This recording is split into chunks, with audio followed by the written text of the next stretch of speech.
பாவம் செஞ்சுட்டு நான் நல்லா தானே இருக்கேன், அதுல ஒண்ணும் ஒரு எஃபெக்ட் இல்லையே. நல்லா கவனிங்க, அன்பிலீஃப் இஸ் த கிரேட்டஸ்ட் சின். பரலோகத்துல என்ன உண்டாச்சுன்னா அவ்விசுவாசம் உண்டாச்சு. அதுதான் அக்கிரம சிந்தைன்னு ஆண்டவர் சொல்றாரு. என்ன உண்டாச்சுங்க? அவ்விசுவாசம். எதன் மேல? ஆண்டவரோட எபிலிட்டி மேல. இவன் ஆல்ரெடி சூப்பரா தான் இருக்கான், ஆனா இவனுக்கு என்னன்னா ஆண்டவரோட பிளேஸ் மேல ஒரு ஆசை. ஆக்சுவலா அப்படிதான் ஆண்டவர் வச்சிருக்கிறாரு. அவனை எல்லா க்ளோரியிலும் எல்லாத்துலயும் சூப்பரா வச்சிருக்காரு.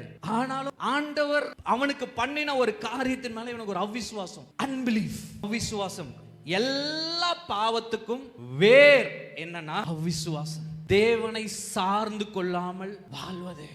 ஜெபிக்காம இருந்தீங்கன்னு வச்சுக்கோங்களேன், அக்கிரம சிந்தையில இருக்கீங்கன்னு அர்த்தம். ஏன்னா ஜெபம் என்ன தெரியுமா? you are committing yourself to God.